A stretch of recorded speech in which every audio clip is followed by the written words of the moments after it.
Good evening and welcome to the City of Battle Creek, Michigan in the Battle Creek City Commission meeting for August 20th, 2024. It is 7 p.m. We thank you for being here.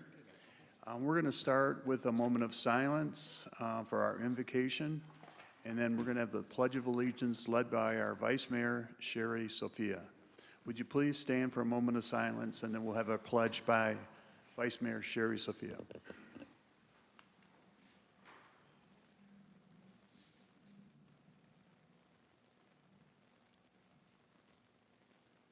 Vice Mayor?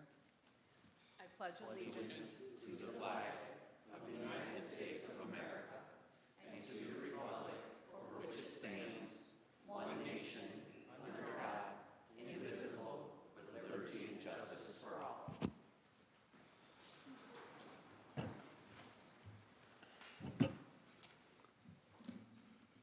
Next item on our agenda is a roll call. Madam Clerk, when you're ready. Commissioner Ballard. Present. Commissioner Lance. Here. Commissioner Morris. Here. Commissioner O'Donnell. Here. Mayor Benke. Here. Commissioner Reynolds. Present. Commissioner Simmons. Here. Commissioner Smith. Present. Vice Mayor Sophia. Here. Thank you. Thank you very much. All commissioners are here. We appreciate your attendance. Next item on our agenda is the proclamation and awards.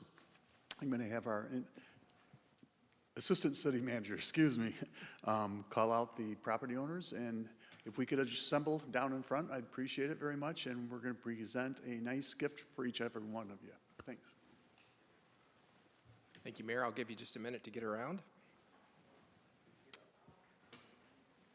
Our first award this evening is NPC 11 Ward 4 nomination for Donald Bradstreet at 224 Beckwith Drive.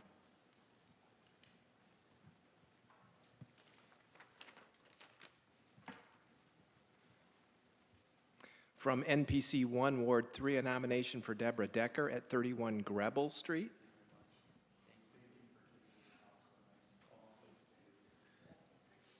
And then finally, NPC 5 Ward 1 nomination for Virgil Walters Jr. at 36 Bynum Drive. And that is all of them, Mayor. Well, we want to thank the Bradstreet family for going above and beyond in the maintenance of your home. It's beautiful. I remember the family that lived there back in the late 60s, so we used to go over there and watch the NCAA basketball playoffs. So I'm aging myself, but congratulations. We appreciate you coming down tonight for this event. It inspires other people in our community to maintain their homes. And I think so many people that we would never have the opportunity or time to award everyone, but still, it's our little way of making a difference in Battle Creek. So congratulations, and thank you. Have a good night.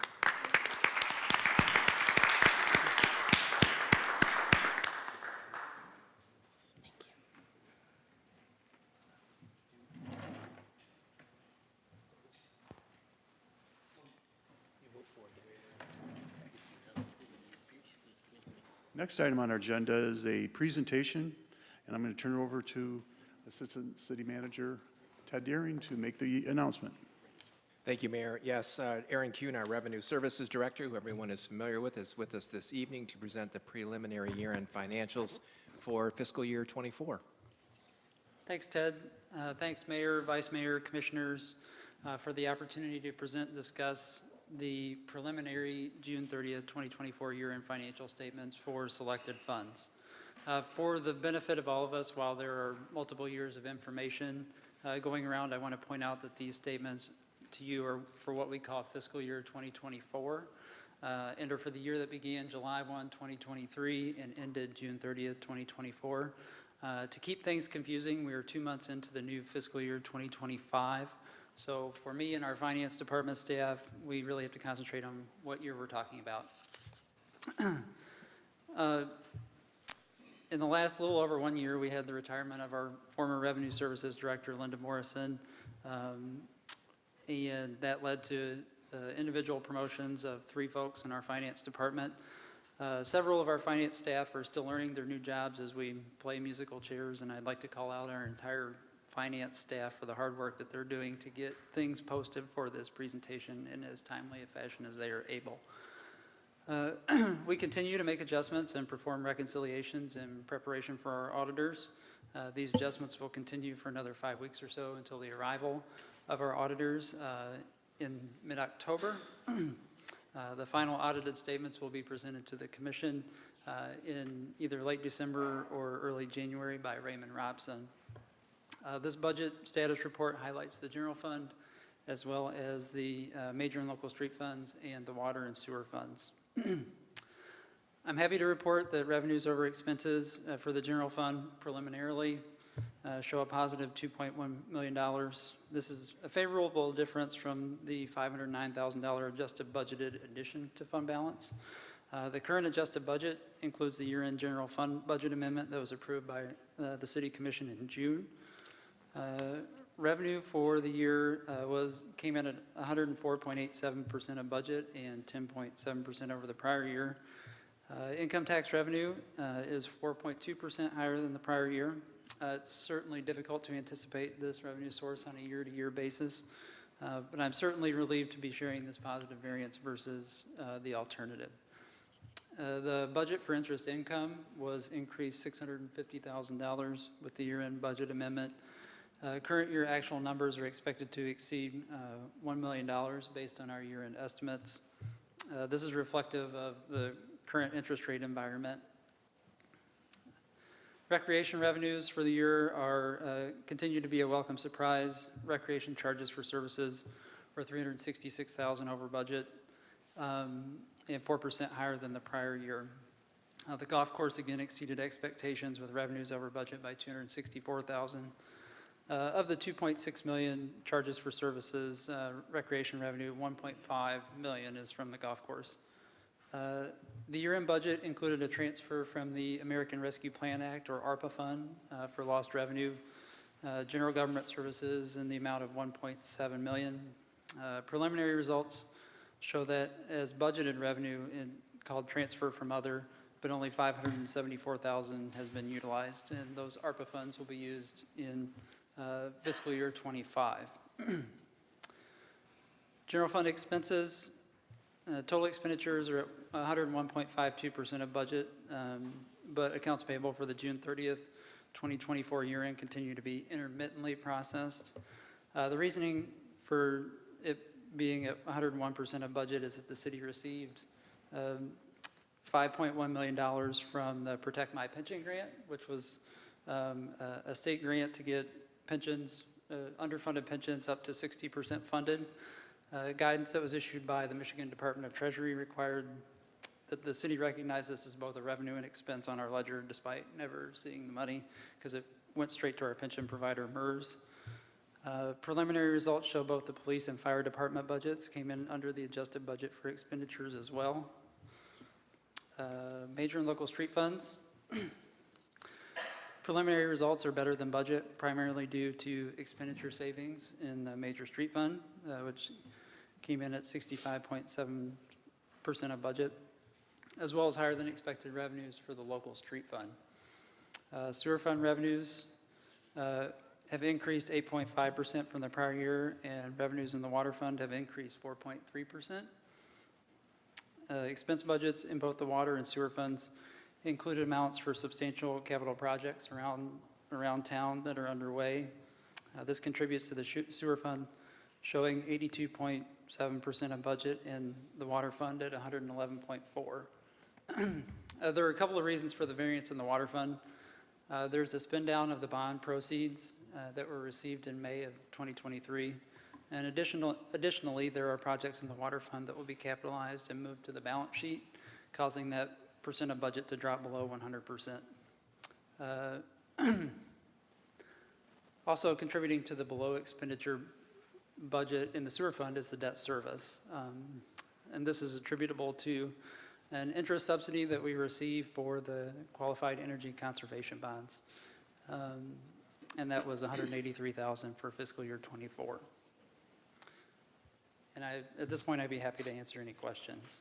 Okay, are there any questions for our Revenue Service Director? Aaron, thank you very much. There are no questions. Thanks. Thank you. Next item on our agenda is Chair noting any added or deleted resolutions. There were none. Thank you, Madam Clerk. Next item on our agenda is petitions, communications, and reports. There were none. Very good. Next item on our agenda is the introduction of ordinance 13-2024. Madam Clerk, when you're ready. The Open Meetings Act, Act 267 of 1976, requires public comment be offered at meetings of public bodies, but only requires that one opportunity for public comment be offered at a meeting. MCL 15.2635 also provides that persons must be permitted to address a meeting of the public body under rules established and recorded by the public body. The City of Battle Creek Rules of Procedure, as set out in Chapter 212, currently permit a separate period of comment not to exceed 3 minutes for comment specifically regarding the ordinance introductions and ordinance adoptions. Battle Creek's Rules of Procedure also currently provides for 3 minutes of public comment for any consent agenda item or resolutions not on the consent agenda, in addition to 3 minutes of general public comment at the end of the meeting. This proposed, this proposed ordinance amendment provides one collective period of public comment for all legislative items on the agenda, one period of general comment, and one public comment for public hearings where required by law. The exception is to this proposed amendment increases public comment for all legislative agenda items from 3 minutes to 4 minutes. In addition, this proposed ordinance amendment would move up the period for public comment for all agenda items to take place prior to any ordinance introductions or adoptions. The amendment to the ordinance was requested by Commissioner Lance and supported by Mayor Benke and Vice Mayor Sophia. The proposed ordinance 13-2024 would amend Section 2, Articles 10 and 17 of Chapter 212, Rules of Procedure of the Commission, regarding public comment to ensure a better flow for the business meeting. I would like to move for the introduction of ordinance 13-2024. Support. It's been moved and supported to introduce proposed ordinance 13-2024. If you'd like to make public comment on this ordinance introductions, then please raise your hand and wait for us to acknowledge you after each is read by the clerk, and then come forward to the podium where you'll have 3 minutes to make your comment. Please state your name and address before making the comment. Yes, Joe? No, you're Joe, aren't you? Thanks. Thank you, Joe Harris, Battle Creek. Mr. Mayor, Vice Mayor, Commissioners, I'll be honest with you, I almost didn't come here tonight. I know at least one of you know that for the last number of years I've had a lot of health setbacks, and last week was no exception. But this was too important for me not to be here, so I'm not thinking about myself. I'm going to be honest with you. Battle Creek is unique in this. We need to be the example for others to follow. As it sits right now, when we have an introduction of ordinances, an individual has the ability to speak on each ordinance that they may have a concern with. So for example, if you have 10 ordinances that are introduced, and you have an individual that has a concern about 4 of those, that's a total of 16 minutes that they'll be able to talk, 3 minutes for each one. Whereas if you change this, it goes down to 4 minutes. That's a big stifle of speech, and it is not going to give the individuals the ability to speak about their concerns. I think this is something that, as a commission, you really need to consider. You're elected by the people, and I know that there may be individuals that you may not want to hear from. And I know that time is precious and that some of us may want to get out of here. But can you imagine if our founding fathers were to have limited time with their debates? Can you imagine if they're going, hey, it's 9 o'clock, it's time for us to go? I think we'd be living in a different type of a country than what we have now. Freedom of speech is so important. That is the very first amendment that we have in our Constitution. We need to be an example for others to follow. We shouldn't be like Grand Rapids, or any of these other surrounding townships. Why don't we be the example for Grand Rapids? Why don't we be the example and encourage people, say, hey, you know what, we're going to give you the time instead of just a 4-minute comment time. Really, really think this through. Is this really for meeting procedure, or is this that we want to get out of here at a decent hour? Let's just be honest in that. So thank you. I appreciate your time. Thank you for your comments, Joe. Are there any other public comments at this time? Yes, sir.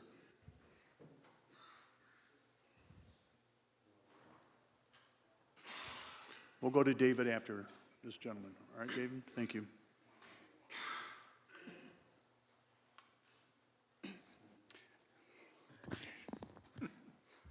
Steve Koch, Washington Avenue.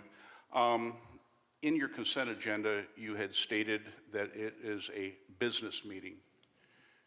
I didn't know we were at a business meeting. I thought this was a commission meeting. I think that might be something you may want to consider changing. On another note, every time that you have a consent agenda and all of you get to vote on it, before you vote on it, would it be nice that the people that are here, you say, well, on this agenda, blah, blah, blah, going to happen. Is there anybody has any comments? Please come forward now so you can hear what the public has to say. And then when they're done, then you guys can talk about it and you can make a decision at that point instead of waiting until after you've done all your things or making us run up here and talk about 4 or 5, like the gentleman said, 4 or 5 different items in a minute, in 4 minutes or 3 minutes or whatever. Why don't we break it down into individual pieces? All right, you guys vote on it individually. Shouldn't we have the right to be able to speak on it individually? Just my comment. Thank you, Steve. Next, David Moore.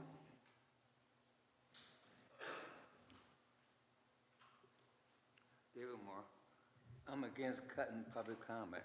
I remember all these years I used to come here about 50, 60 years ago.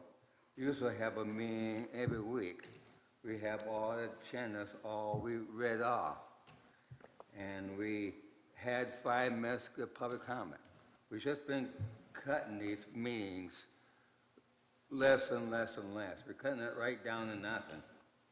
You don't want the people to know what's going on in the city. It's just cutting these meetings up where people can't get a chance to give a comment. Like I say, we used to have on every comment, people had opportunity to come and speak on all of them. They cut that out. And I think that we should nip this in the butt and quit trimming up this meeting. It's our meeting much as it's your meeting. We got the right to know what's going on in Battle Creek, well as you. We voted you people in office by faith that you're going to serve us well and include us in, and what do you do? Now, if you're going to cut us off, cut off our public comment, you don't want us to know what's going on, maybe on election day we should put you out. Thank you. Are there any other public comments at this time? Barry, Wayne, Adams.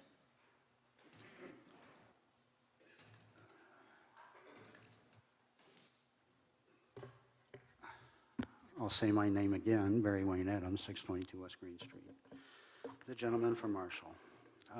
It's disappointing to see that people get elected into office, are supposed to have taken an oath of office to support the Constitution, but their actions show that they are oblivious to their responsibilities to maintain our First Amendment and Article 1, Section 5 of the Michigan Constitution, right to free speech. Same kind of gaslighting that we're seeing here has gone on in Marshall and at the county commission meetings, always citing the Open Meetings Act, but what does the Constitution say about it? Article 1, Section 5. Every person may freely speak, write, express, and publish his views on all subjects, being responsible for the abuse of such right. And no law shall be enacted to restrain or abridge the liberty of speech or of the press. The important points are, it's a right and you cannot make any law to undermine that right. It's Miranda versus Arizona, which United States Supreme Court, which says that for the protection of constitutional rights, no law or rulemaking can impair such rights. So even the bringing up, even the proposing of such an ordinance is quasi-treasonous. And your filter, looking through the lens of the Constitution, you should be throwing red flags up. This is not right. Now, you want to cut us down, when you want to cut us down to a shorter time period, you're saying two things to us. Number one, that we don't have anything worth saying, that we might as well be treated like little children who don't have more than a 3-minute attention span anyway.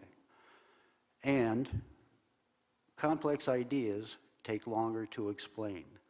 Bigger ideas, more words. Speaking is a linear process. More words mean longer time.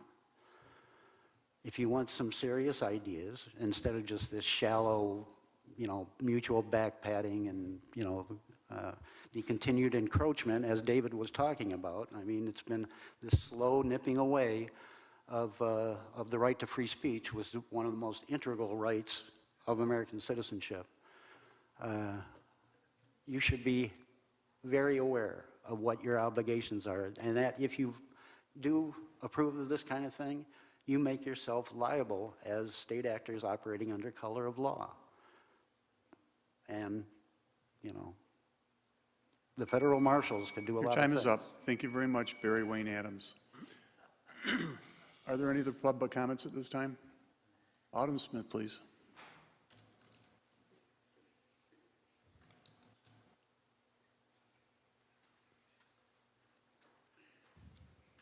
Autumn Smith, Battle Creek. I've been coming to these meetings for a long time, and I too have seen the chiseling away of the First Amendment years and years ago. I was encouraged to come to these meetings by former Commissioner Ryan Hersha years ago when there was a huge issue with the Enbridge oil spill. That was a big issue. That was a multifaceted issue. It took multiple minutes to address our concerns and stuff. And then slowly, when the things I had to say were not so popular because the lens was focused on you, which that's our right, is to hold the government accountable, not only did you go after me, you went after another commissioner. Like Mr. Adams said, complex ideas take a longer time to deliver. At the last meeting, Mr. Banky did something extraordinary. He called a citizen out, not during public comment time, and allowed them to address back from their seat. He then went and tried to censor Mr. Smith when he was trying to ask 3 questions, which he said, I've got 3 questions, and after he got done through his second question, you interrupted him, cut him off, and tried to not allow him to speak again. Never in the history has the people that have done the censoring ever been the good guys. Mao, Stalin, Hitler, all those people that wanted to do censoring and shut up the citizens, they were not the good guys. And I too agree. You guys already have rules in place that allow and disallow what we can say. There's laws on the book about like hate speech, threats and stuff like that. But you guys even like to couch things up and be like, no negative comments. Well, that's very broad and ambiguous, because what you may deem as negative may be informative to another person. If I want to get up here and say the word that starts with F and ends with UCK, I have every right to do that. I can talk about fire trucks all day long. But here's the thing, you guys do not have the authority to violate our rights. If you don't want to hear from us and you don't like what the public has to say, get out of public office. Thank you. Thank you for your comments. Yes, sir.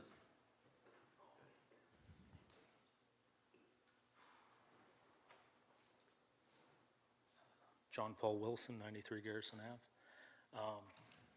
I couldn't believe when I heard that you guys might be trying to pull something like this. I'm very disappointed. As soon as you stop listening and tuning out people that you don't want to hear as elected representatives of the people, you have failed. As soon as you stop tuning them out. And then if you stop listening to them and making it so you don't have to listen to them by cutting out their time, it's reprehensible.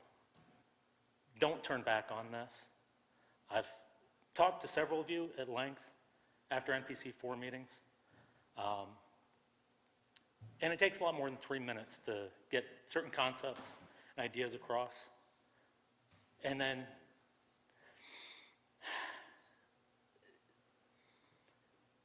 I expect more. I really do. I expect you to step up and do the right thing. Thank you. Thank you very much. Are there any other public comments at this time? Yes, John?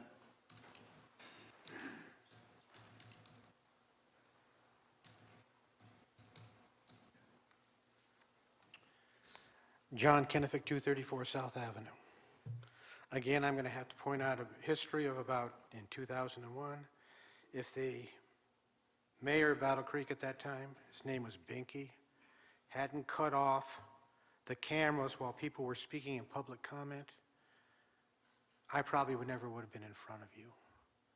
After I left here from speaking, somebody asked me what ward I was in. I said, "What's a ward?" He says, "Well, who's your commissioner?" I have a commissioner? This is the first time I spoke. One of the reasons I stay up here and speak in front of this body is not for the city commission. I don't have any kind of expectation that you're going to really listen to me. I already got that taken care of.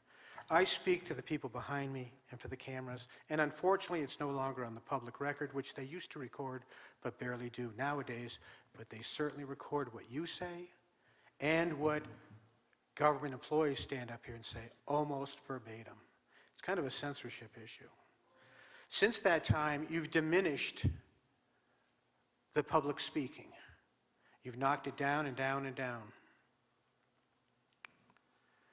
You're not getting an extra minute, 4 minutes, for just this area, and we're giving you something like you're being very generous to us.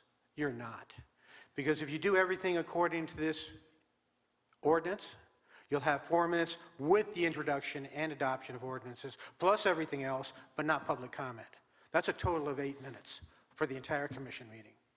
I stood up here the last commission meeting, and I could not speak on 3 separate resolutions. I didn't have the time because I had read a 110-page document in regards to the overflow system. And a lot of stuff was missing and did not appear there. So that ate up my time. I had to speak about that after you'd already passed the resolutions and only spoke about it in public comment. I'm just trying to reason with the people out in the public. It is absolutely correct that if you do not like the 3 minutes in adoption of ordinances or introduction of ordinances, what are you doing here? You took an oath of office? And let me give you one other final thing just for your consideration. We've had a very unusual year where people in other cities have been burning flags on campuses and swearing death to Israel. I'm not getting into that political end. I am going to get into the concept, though, is they were also saying death to the United States. This resolution helps them along in their procedure by reducing one of our First Amendment rights to nothing, to the point where we can't speak. And if you're smart, you will vote against this. If you're not, I hope the citizens vote against you because you are violating their rights. Thank you. Thank you for your comments. Are there any other public comments at this time? Yes, ma'am.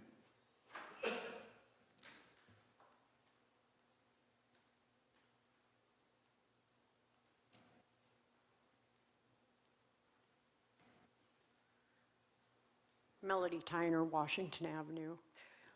We have the inherent right to free speech, and you guys are trying to take that away from us. That's not right. I mean, the people are going to stand up against you. I also, with my husband, own property over in Bedford Township. They arrest people that they don't like what they say. Are you guys going to start doing the same thing? Really? Take our speech away from us so we can't even speak? You're censuring people. That's not right. We have the right to free speech to say what we want, when we want, and how we want, not how you want it said. It's not your city, it's ours. You're working for the people, but you're working against the people, and that's not right. When you start taking free speech away, you're going against the Constitution. You're going to end up in federal court. Really? You want to go there? Because the people are going to stand up and fight against you. They don't like their free speech being taken away, and they're going to fight you. So I suggest you vote against this, because if you don't, somebody's going to show you what's going to happen, and you're not going to like it. Thank you for your comments. Any other public comments at this time? Seeing none, any commission comments? Seeing none, would you please vote on the introduction of ordinance 13-2024?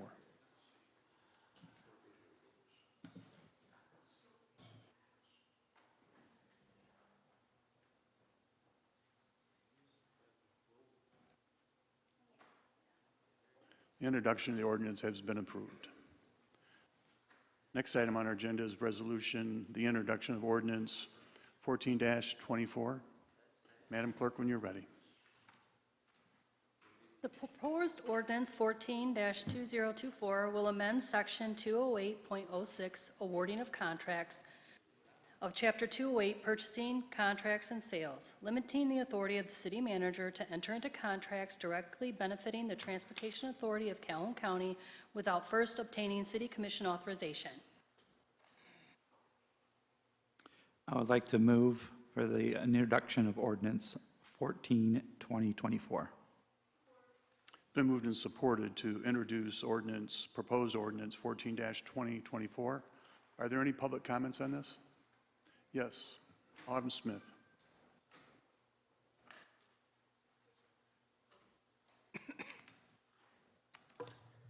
Good evening. Right there, it says exactly what the goal is. Without first obtaining commission authorization. Why would they not want to get your permission or the permission of the people? Because you guys are supposed to represent the people. I mean, they're telling you what they're going to do. We're going to do bids or contracts that are just 1 penny underneath the authorization of the commission so that it doesn't have to be looked at by 9 sets of eyes and 55,000 residents. If you guys approve this, you guys are giving up your representation of the people that duly elected you into office, because they're not going to be able to be represented, because anything that the city manager wants to sign is going to be able to be signed without you guys looking at it. So this TAC thing that's going on, from my understanding, is basically going to be done behind closed doors and smoky back rooms without getting approved by you guys. And that directly conflicts with the constitutional republic and how things are going to be approved. I mean, from now on, if you approve this, you're setting a precedent that now they know how to sneak things past the commission. We're just going to chop everything up to whatever, I think it's $49,999 or something like that. I may be wrong. And we'll just start doing all contracts, so nothing has to get approved by the commission, and we don't even need a commission after that. You know, we'll do stuff Soviet style, you know, just behind the back of everybody and just with a flick of a pen. So really consider this, and I also don't like the fact that this is being approved and the TAC thing hasn't even went before the voters. I think we're kind of getting the cart in front of the horse a little bit here.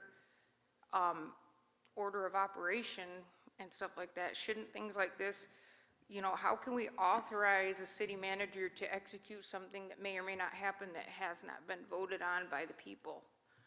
Maybe I'm wrong. This is just my understanding. Thank you for your time. Thank you for your comments. Any other public comments at this time? Yes, John.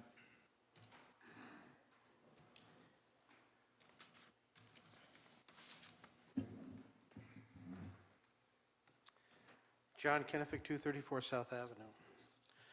Before any of this came before you, I was researching the rest of the transit systems throughout the state of Michigan. I was trying to find out if they were profitable or if they were not profitable. If it took more money to keep the thing going and lost money every year, what business does that without running into bankruptcy except the government? And I cast my net into the Michigan area. And of course, Flint was, in a 2-year period, was $90 million deeper in debt and operating expenses after they took in their money. Also, Grand Rapids was having problems. Lansing was financially in trouble. Kalamazoo and also Jackson. You didn't even bother to look at your own transit system that also runs itself in debt every time it operates every year. So what happened here is you decided to expand that coverage of, unfortunately, financial ineptitude to other 4 cities at vote, which, as Commissioner Smith had said, the persons or the people, the taxpayers that were paying the most amount of that will be the taxpayers of Battle Creek. Now, just last commission meeting last week, they actually explained to you the transit system was going to run at an operating expense of $12 million approximately. They estimated, if they were lucky, maybe, and I really doubt this number, they might take in about $7 million. $5 million shortfall, and they're already telling you that this thing doesn't work and that we are going to raise and add money to the taxpayers through property taxes for systems that fail. I wonder how the taxpayer would feel if somebody gets on a bus and they pay whatever the fare is, knowing that after they pay that fare, maybe double or triple that amount of money is paid for the taxpayers that don't even get on the bus. I believe in financial things that work. Unfortunately, the government doesn't feel that way. And if you feel like challenging me on this, you can even spread your net wider, since the federal government actually pays for the bulk of the transportation in Michigan. Why don't you find out what's happening in Illinois and how that's financially doing, good or bad? And if you did that, you might find maybe some good things. You might block out all the bad things, and the majority of them will be, only to look at something minute through the microscope when you don't see the elephant in the room. I suggest you have created this monster. You're going to fail. I just wish you guys would actually pony up the money yourselves and actually feel the financial cost of what you're inflicting on other people and the taxpayers. Thank you. Thank you for your comments. Any other comments at this time? Yes, Barry Wayne Adams.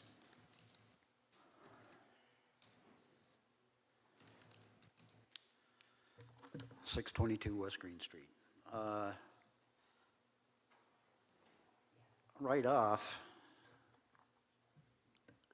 the descriptions of the proposed ordinances are described in such a reductive manner that you really can't make sense of what they're actually trying to say. Now, when there is an attempt to limit the authority of the city manager, what kind of limitation is that going to be? Is that a complete limitation? Is that going to be a partial limitation? Is that going to be certain categories are limited and other categories are not limited? And what are those categories? A lot of stuff is unexplained.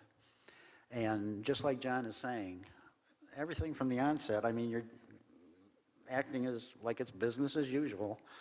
There's a lot of contention over in Marshall about whether the people really want to embrace it, even though the city council jumped right on it. But from the onset, it's a highly speculative proposition that is going to be a successful enterprise.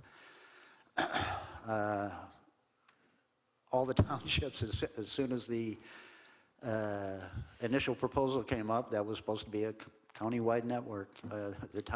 All the townships said, no, we're not having anything to do with it. So it's just, just a couple of municipalities in the county that are going to participate in it, and by doing so, it increases the tax burden of the citizens in those counties, or in those municipalities.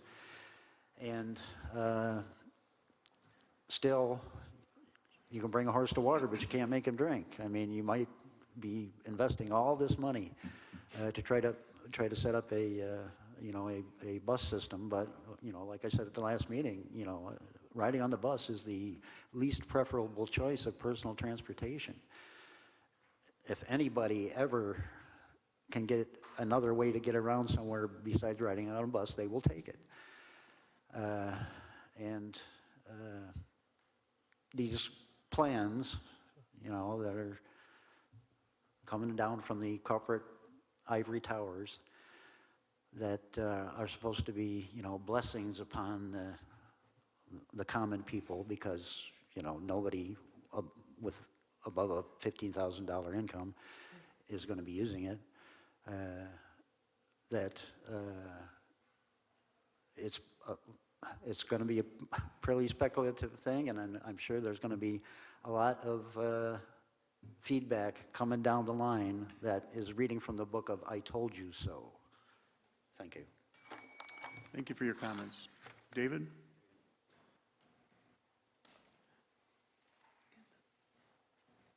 David Moore.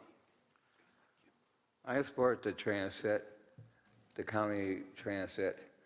The necessities, again, I say it's something that we need to have. It's more important in our recreational purposes and things that the people need to have transportation. If these business want bring business in, we need these transits to get these people around. And I am in support of this transit. It's a necessity that we need to have. Thank you, David. Any other public comment at this time? Any other public comment? Seeing none, any commission comment? Commissioner Smith. Thank you, Mr. Mayor. There seems to be a little bit of confusion, so I'm going to just break this down very briefly. And I want to first thank Commissioners Ballard and Simmons for joining me in proposing this. This ordinance restricts the ability of the city manager to enter into contracts directly benefiting the Transportation Authority of Calhoun County without commission approval. And this stems, so to be clear, this restricts the city manager's ability to enter into contracts absent city commission approval with the TAC. And this stems from an issue we had a couple of months ago where Commissioner Simmons had brought up during the discussion of the TAC a marketing contract that the TAC was to engage in at some point.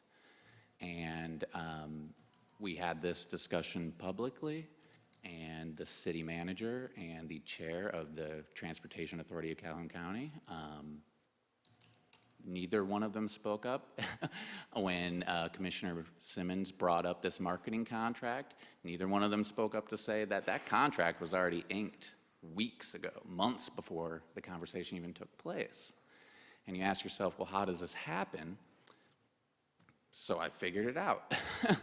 The RFP was set for $49,000. Ms. Smith alluded to that earlier, which is $1,000 fewer than requires commission approval. This amendment to the ordinance is to solve that, to make all expenditures relating to the TAC from the city of Battle Creek require full commission approval. Now, in digging further and further and further, it just got sketchier and sketchier and sketchier. You know, that $49,000 contract, that not to exceed, that was specifically written to bypass commission oversight. I don't know any other reason why you would pick $49,000 not to exceed.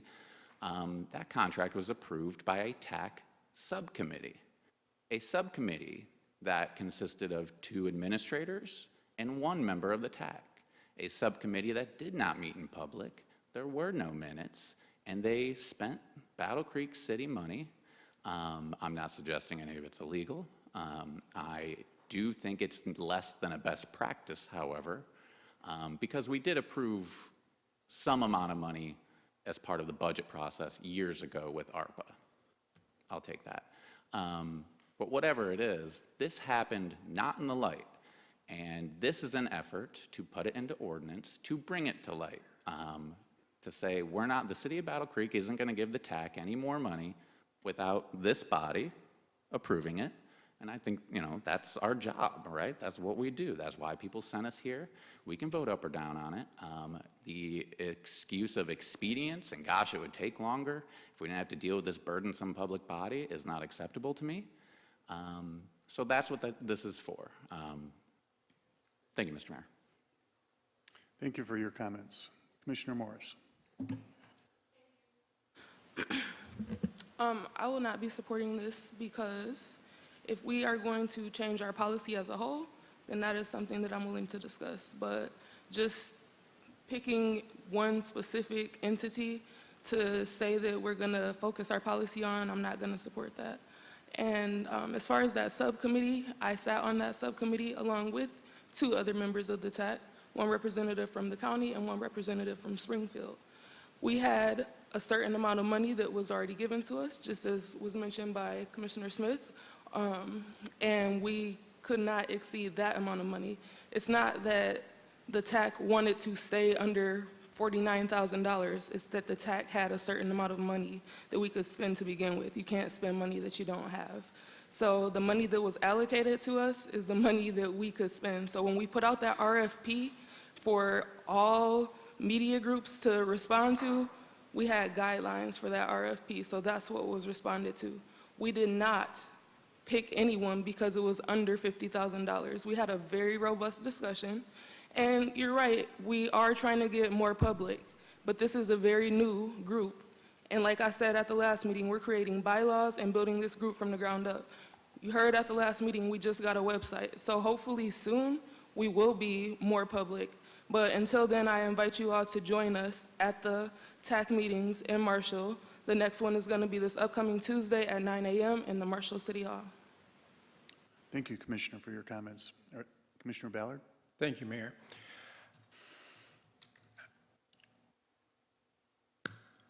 I just don't know what direction to go, because you're damned if you do, and you're damned if you don't. And Commissioner Smith put this on the table for us to be able to control what is being done as far as TAC was concerned, as far as the $49,000. But there are people in here that just read it the way they want and bitch at us about it. We did what you want, and yet you still you're not happy. Just amazes me. Thank you, Commissioner. Commissioner Simmons. Thank you, Mr. Mayor. First off, I want to thank Commissioner Smith for, it was about a year ago, brought it to my attention and maybe the rest of the commission that, hey, are you tracking what's going on with this TAC? I'm like, no, what the heck is that? Apparently the prior commission, which I did not serve on, had given the city manager, city administration some direction to move forward with that. So all along this process, all I've been asking for is some involvement, some transparency. And when I've asked about marketing contracts, when I've asked about millages, I'm met many times with blank stares when I hear last week that the millage had already been decided, excuse me, had been decided quite a bit before, but that was not relayed to us. So I think this, my support of this is one step, and I think we need to go further in making sure that this process has transparency. And Commissioner Morris, thank you for your service on that. I know you're representing the city's best interests on that TAC, but I'm going to support this just so in the interests of transparency and that we have a little better visibility on what's going on an issue that dramatically impacts the citizens of the city of Battle Creek. Thank you. Thank you, Commissioner Simmons. Any other comments by the commission? Seeing not, would you please vote on the introduction of proposed ordinance 14-2024?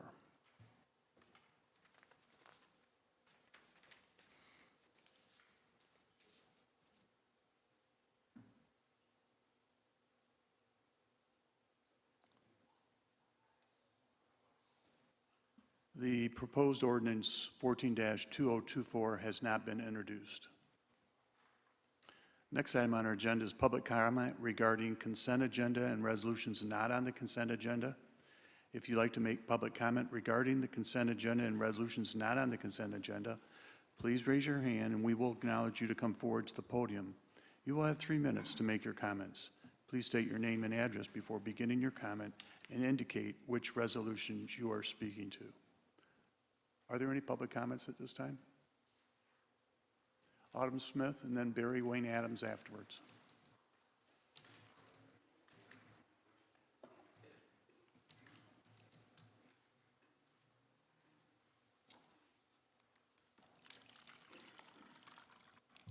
Good evening. I'm speaking Resolution 534, but it also applies to 530 through 534. I was encouraged by a commissioner, many commissioners over the years, but more recently last fall, Sherry Sophia was at an NPC meeting and encouraged people to get on boards. There was lots of vacancies. The Community Oversight Board was a new board that was being formed, and I had an interest in it. I applied. I heard there was a large pool of people that did apply, and what I noticed with the appointments on here is a term that it's called interlocking directorates.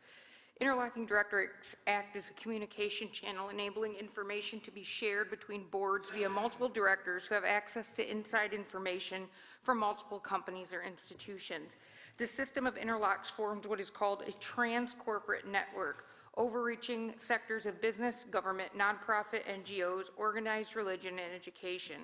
There's usually no everyday, average, highly qualified citizen that isn't somehow interconnected allowed in, also known as the Good Old Boys Club. There was already 3 seats reserved for this board for the Burma Center, VOSES, and NAACP. The other members that were appointed also are affiliated with any one of those interlocking directorate organizations, education, and stuff like that, or nepotism by relation to city employees. So what I was interested in knowing is when the members of the board were laid out, next to their name was their occupation.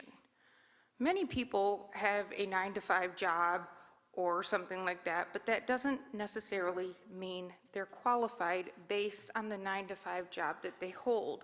Many people are multifaceted and talented in many other areas, have skills and knowledge and things that may benefit the board, may benefit, what that board's goal is. I was not aware. I read the minutes. I don't know what the selection process was and what it was based on. I don't know all of the qualification of the other candidates. I could have been the least qualified. I could have been average qualified. I could not have been qualified at all. But I do feel that I brought a unique skill set considering the board's goals. However, I do know that you guys plan on training this oversight board. How are we ever going to get transparency if the very board is being trained by the individuals they are supposed to be overseeing?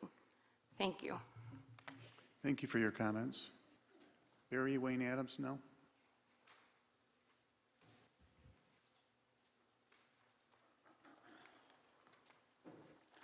(622) West Green Street.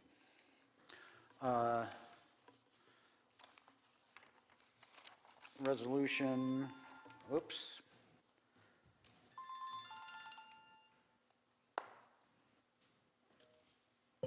Uh, 530, dealing with a composting facility.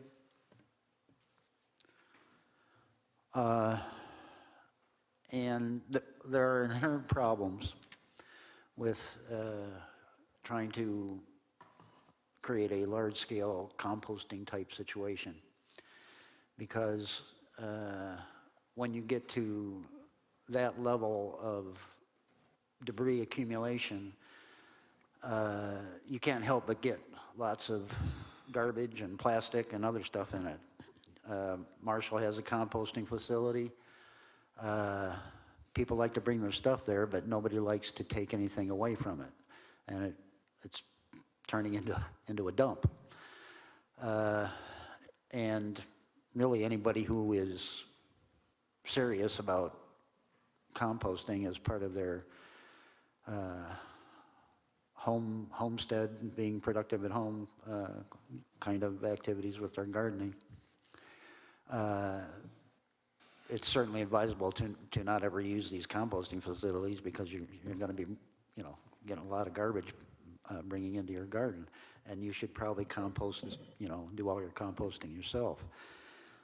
So, again, this... Barry, I got to ask you, you're giving us Well, some I'm talking information about that isn't even close to the appointment of Roger Ballard. as a city commissioner. Well, I'm talking about the very existence of having a composting facility and the inherent I problems would with ask having you to that. vote to give us advice and direction on the appointment that we're going to make. Well, my advice then is that you deny such a thing and you actually get rid of a composting facility because it really does not favor environmental responsibility. These kind of, cooperativist dreams of, we just have to make another sort of agency and it's going to be able to fix everything doesn't always work, especially when we interface with nature. So my advice is drop the whole thing. Thank you. Thank you for your comments. Are there any other public comments at this time? Yes, John.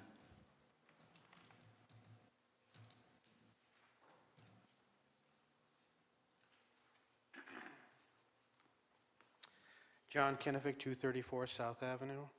For those who are listening, I suggest you get a pen and paper. You might want to write a little of this down. The resolution is called Resolution 532, a resolution reappointing John Godfrey to the Local Officers Compensation Committee. So let's go back into the public record at the county clerk's office, and I'm going to read you a few names and things of what's going on here. Liber 1657, page 519. This is where John Godfrey sells his property downtown to Serial City Development Corporation, an arm of the government of Battle Creek. He receives $150,000 from Serial City Development Corporation. A week later, Serial City Development Corporation, Liber 1657, page 522, Serial City Development Corporation sells back to John Godfrey the same building for approximately $1. But he's not just able to purchase this for $1, there are conditions. And I'd like to read you Liber 1657, page 525. 2.6. Godfrey fails to use his best efforts to cause the pending bankruptcy action for John K. Godfrey Company to terminate by January 1st, 1994. Many years later, I look at John Godfrey as sort of a pawn to be put on the chessboard in the future, which is exactly what happens. In 1999, John Godfrey's elected as a city commissioner in Ward 4, and some years later, without recusing himself under two separate resolutions, authorizes from the public treasury, by the way, $2,600,000. He also participates in promoting an ordinance called Ordinance 1463, which attacks low-income people for not living up to the standards of the government of Battle Creek, which results in a lot of affordable housing that is demolished. I suggest you don't vote in favor of a person that in the past has been purchased by the government of Battle Creek. And it also brings up an off-the-wall question, which has always bothered me. If this happens this way, in what other direction, but not the same direction, can a commissioner be purchased, maybe by employment or some other means, to be a city commissioner and then vote for the interest of the people that purchase them or are employed by them or by any other means? It does open up that question. I suggest you vote against John Godfrey, because I'll guarantee you there'll probably be a lot of cost increases that you guys will approve at his suggestion. Thank you. Thank you for your comment. Any other comments at this time? Seeing none, any commission comments? I would like to move for the adoption of the consent agenda. It's been moved and supported to approve the consent agenda. Is there any comments or commission questions at this period of time? Seeing none, would you please vote on the approval of the consent agenda?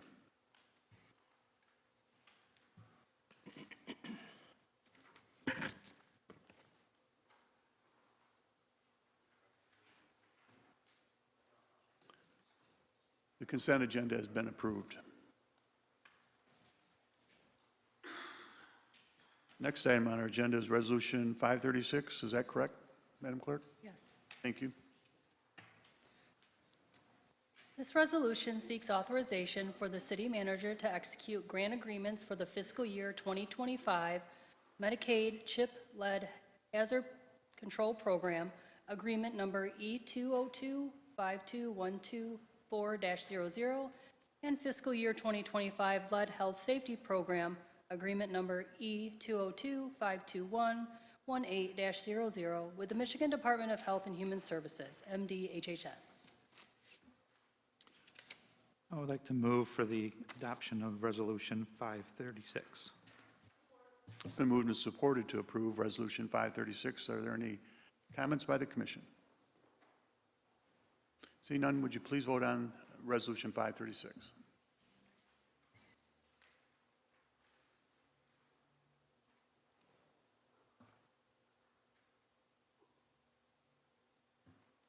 Resolution 536 has been approved. Next item on our agenda is general public comment. If you'd like to make general public comment regarding matters over which the City Commission has control, please raise your hand and wait for us to acknowledge you to come forward to the podium. You'll have 3 minutes to make your comment. Please state your name and address prior to beginning your comment. Yes, Steve?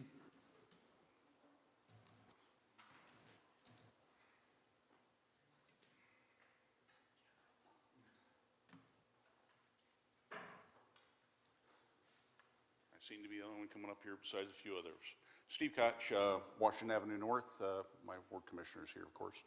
One of the things I have noticed over the many years I've been coming here is a lack of transparency, a lack of understanding and listening to your employers, which we've had discussion before, and about spending money with a credit card instead of $100 of cash. That $100 cash is what you have in your hand, and a credit card is what is a loan that you're going to borrow from the people. You seem to still be doing that. It seems to be a non-stop issue. It never seems to change. You don't listen to the people. You don't do what the people want. You do what you want to do, and there's no agreement by any of the people here that what you want to do, but you do it. I keep seeing it up here. You keep passing all these little deals of spending money, and having a gentleman apparently that has a checkered past, and you're going to do business with him again. How do I get on this freight train?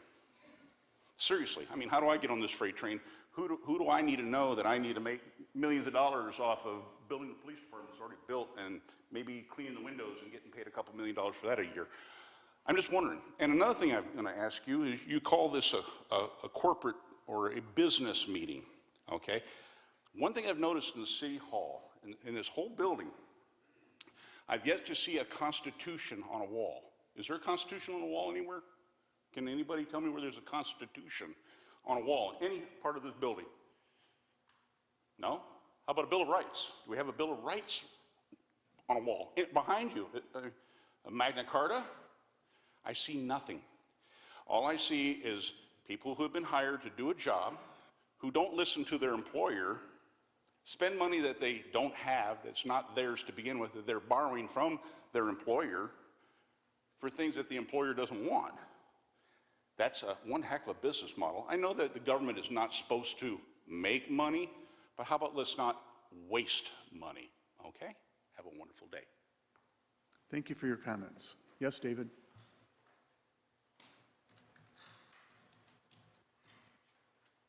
David Moore, I got a couple of things. Just in two more months, we got another election.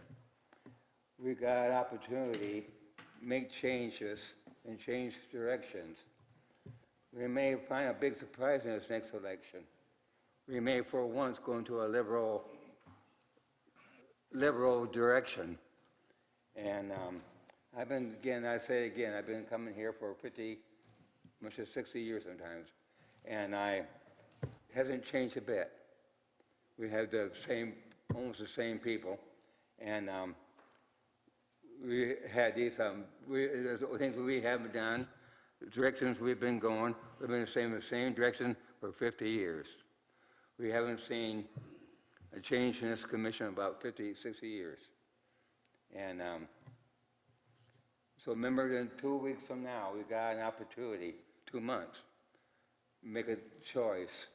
I think we got a choice this time. We know what the two sides of the issues are. There are two sides, liberal and conservative. People remember that. If you want to go out there and cast your voice, use your freedom. This is your best time for you to do it. We'd like to see it change this next year. Thank you. Dr. Rebecca Summer, I'm very sorry. I promise you first.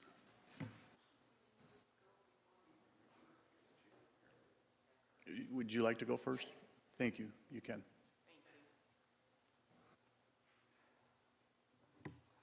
Thank you. My name is Crystal Hall, and I'm the owner of 243 North Avenue, and I have a problem with the tenant on 235 North Avenue. I'm going to read so I can make sure that this is not a parking issue. This is a safety issue. This is a person who's doing events, he's operating his program, field trips, parent pickup, job fairs, and he's using my property. I have had to have him banned from my property. I've called the police who told me to do this. I tried to file, following the law, a PPO. The only thing that has helped me some is to have him banned from my property. The last field trip, he got angry. He threw my cones because I couldn't even turn into my property. He parks on his entryway, and that forces everybody to use my driveway to get to his property. I turned in, almost got in a car accident twice. That's when I put up the cones. After, I think it was July 25th or 26th, he held a field trip and used my property for the parents to pick up their children with 2 school buses without my permission. Easter held a Easter event, blocked off my property without my permission. He doesn't file permits. He's verbally abusive. He's thrown cones on my building, which I've had to have done. This is not just about my land. It's not about the property. I've spoken to several leaders, the police.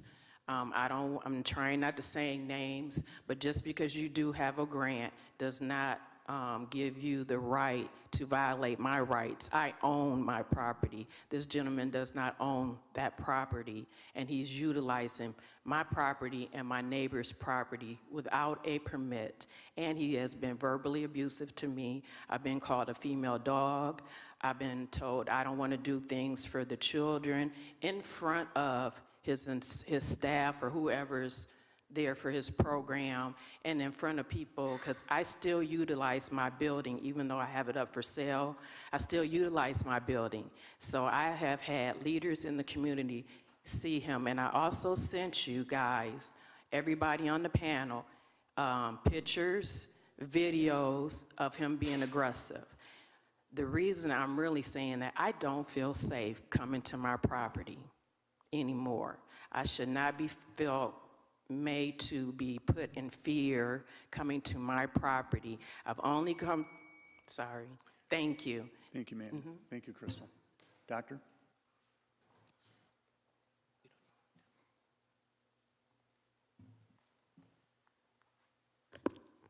Dr. Rebecca Summer at 255 North Avenue. Basically, I'm non-confrontational, so I think I'm the odd man out in this group, but there is a legitimate problem in our neighbor, which she has mentioned, and no names are necessary. But I felt intimidated in how he has approached me before.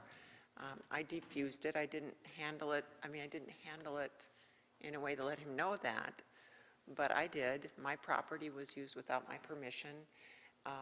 There's a trash issue. There was an event, trash, white bags full of trash were left outside the back of his door for probably 3 weeks, which then became torn open and litter was passed all the way down the alleyway there, which I have personally taken responsibility for in the past to tidy up. Now I've just given up. I think overall, actually, I think on North Avenue, the city really needs to take a pretty hard look, since it's a major thoroughfare, at how the owners are representing our city. There are many places where the lawns, the weeds are like 3.5 feet tall. This gentleman only mows under, with a little bit of a push. So there is a major problem with this gentleman, but it's representative of things that are happening also on North Avenue, which trouble me. The old Altrusa Day Nursery, the things that are in the front yard that are growing are the same height as the fence. There's an old woman that lives in the back of it. I would begin to wonder if she's passed away in the building. I think we need to take a hard look at what's happening on that street, but I also think there's a legitimate problem that Crystal is enduring, which is unnecessary. So I don't know what we can do about that. It's a grant situation. I'd be looking at the grant to make sure the things that he is doing there are not appropriate for the size of his lot. He has a problem with that, but I don't think that should be an imposition on the rest of the people in the neighborhood. And I support that kind of program, just not the way it's being orchestrated. And I feel bad that he doesn't have the space that he needs, but he doesn't. Okay, so it's not, I don't want to make it a personal issue because it's not. It's not. Thank you for your time. Thank you, Doctor. I'll ask our city manager to chat with you after the meeting, see if we can have a resolve. Are there any other public comments at this time? Joe?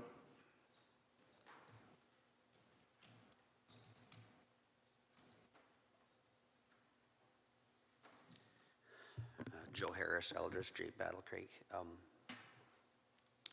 In regard to the public comment time, you know, the good thing about being in America is we can agree to disagree on things. We're so privileged to live in a country where freedom of speech is the #1 amendment in the Constitution. I can't imagine living in another country where it's so restricted that you say something wrong, you can end up jailed. And as Americans, it doesn't matter what side of the aisle you're on, we should be fighting tooth and nail to encourage as much public discourse as we possibly can, especially with the citizens in local government. Something that we can all look at. You look at all the stuff that's going on in the world today, and this is my opinion. I think a lot of frustration that people have is that they're not listened to. In particular, they're not listened to by their leaders. And I'm not saying any of you are necessarily doing that, but I'm just sharing with you, I think that's an overall frustration. And I would really hope that maybe those that voted for this would really reconsider.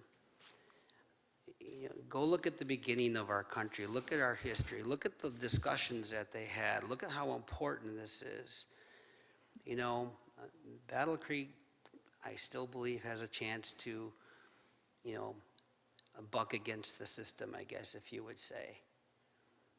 We should be encouraging our citizens to be here, and we cannot encourage them if we're going to limit the time of when they can express their concerns. And I understand that there are neighborhood planning commissions. I got that, and I get it, but not everybody can make those. The reality is we're subject to a 24-hour workday. Not everybody can be at those, just like not everyone can be here. And just reconsider it, guys. Seriously, really reconsider. That's all I have to say. Thank you. Thank you for your comments. Any other public comments? Yes, Barry Wayne Adams.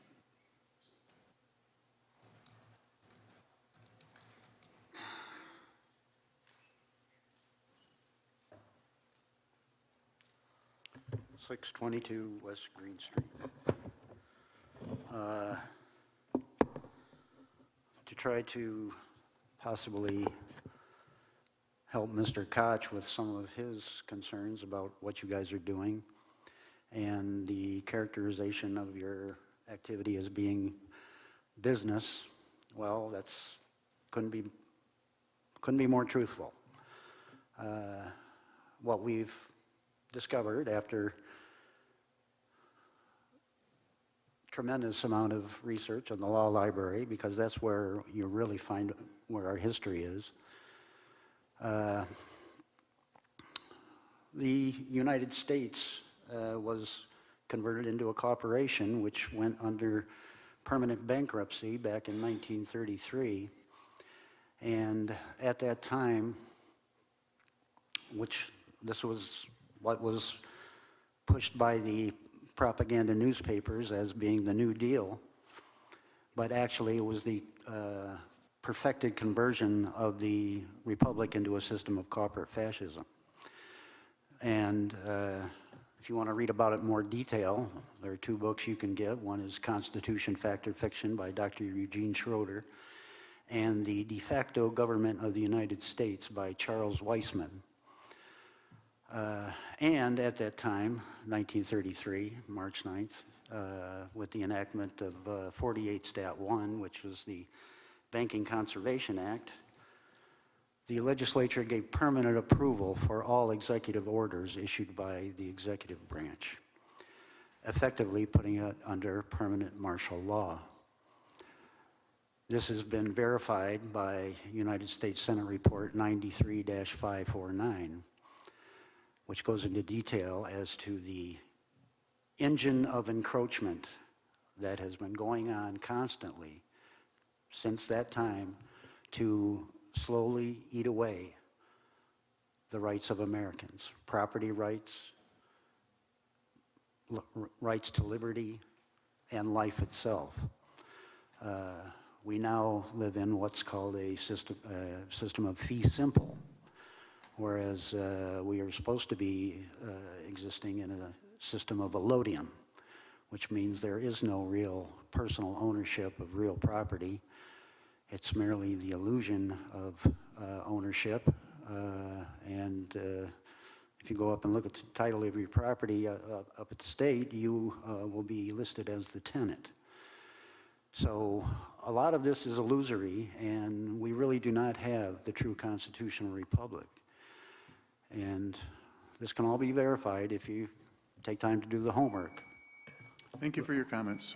Look at my YouTube channel. Are there any other public comments at this time? Yes, Adam Smith.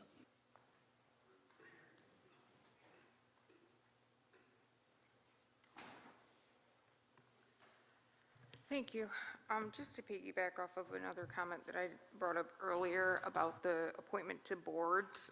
Like I said, there's people that do have certain talents and skills that may be outside of their profession and stuff like that. But then there's also times where their profession may be the thing that may be the key to want to put them on the board. One of the boards that I did apply to, I did have to write in because it wasn't on the list, but that was the Insurance Review Committee or Commission or whatever that board is. And you would think you would want somebody that's a licensed insurance agent, broker, or producer on that board. Nobody on there is. So I figured I'd throw my hat in the ring, but I was told that that was restricted only to those who are not licensed, do not know about insurance, and so on and so forth. I think the frustration of the people in some areas, I can only speak for myself and some other people that I've talked to, is the fact that when you have unqualified people and you put them in positions, a board, an employment position, authority position, or whatnot, it can become dangerous when you have unqualified people in those positions. And I think if you can thrive and we can have more success if we have people in qualified positions. I don't think, qualified people in positions. I don't think that by putting a board together with, when you put a board together where you automatically have 3 seats reserved for certain things, it then becomes a political board and it's not a community oversight board. And then it becomes activist. And when I was just kind of confused as to what are the qualifications of these people. maybe they're more qualified, maybe they have skill set that you guys are looking for, but there was nothing in the minutes as to how these conclusions were made. But when I did the research on everybody, they were all interlocked in some way, shape, or form. NGOs, education, government, you know, nonprofits, things like that. Or nepotism, you know, relation to government employees, city officials, things like that. So I just really would like to know, if possible, I know you can't talk and you probably won't at the end, I would like to know further so that other people and myself, if we do want to apply, what are the things that you guys are looking for? Perhaps I applied to a board I wasn't qualified for. Perhaps you don't want qualified people. Perhaps I should apply to a board that I'm not qualified for. I don't know. And what were the things and how did you guys reach these conclusions so people that do want to apply know how to apply and what the process is so that they can possibly get on a board? Thank you. Thank you for your comment. Are there any other public comments at this time? Yes, John.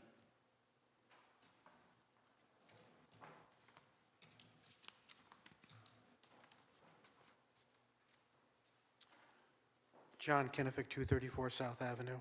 At the last commission meeting, I spoke for 3 minutes in regards to the Army Corps of Engineers overflow area that's under consideration for down the road being removed. I was not able to speak with Gregory Masaloff, who was the representative to the city from Army Corps of Engineers to Ted Deering. Unfortunately, during this entire time when I was trying to get the document that showed what was going on for the Army Corps of Engineers, Mr. Mazanoff unfortunately was on vacation. But we did speak yesterday at length over the phone, and he was explaining many different things of what was going on there, but he didn't know the longevity in the study of how long the overflow system was designed to go for. They say it's had 50 years and that's its life, but that may not necessarily be the case. So yesterday, I also emailed him at his suggestion to suggest to him to pass on the same information for the life of the overflow zone to one of the persons that is responsible for that. So I'm hoping to hear from that in the near future. But in listening to you guys up here today, you struck on something that was also interesting. You were talking about the Calhoun County, or the transit system for Calhoun County, and the cost of $50,000 has to go or does not have to go in front of the city commission. And then I remember the same thing you were talking about for the transit zone, excuse me, the overflow zone, last commission meeting, about how you're going to spend less than $50,000 a time for a 10 to 15 year period to slowly take care of that matter, so it wouldn't come in front of you. So you've got two things going on at the same time, how you can slide taxpayer money underneath the radar for the overflow system. And in regards to voting up here, I've been trained on what's called mathematical probability. If you've ever been married, don't know if you have, you'll find you don't always agree with your spouse, or your spouse doesn't always agree with you. But if somebody comes up with a coin and he flips a coin and it turns out to be heads, and every time he flips the coin it always comes out heads, and he does it 1,000,000 times and it always comes out heads, I think you've got a rigged deck for a double-sided head coin. Look at your city commission. You don't hardly discuss anything. It's 9-0 approved most of the time. 9-0 approved. This is mathematically improbable in the universe. It can't happen unless it's a rigged deck. You might want to take that into consideration, voters of Michigan or voters of Battle Creek, if you like rigged decks, especially when they give you cost increases. Thank you. Thank you for your comments. Any other public comments at this time? Seeing none, any commission comments?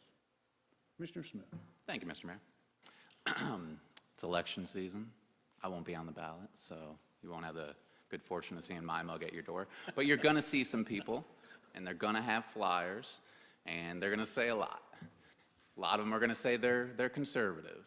I would just implore on the voting citizens of this city, if it says conservative, ask them, you know, hey, how'd you vote on something, for instance, like this TAC issue tonight, when you had the opportunity to put up some guardrails on spending?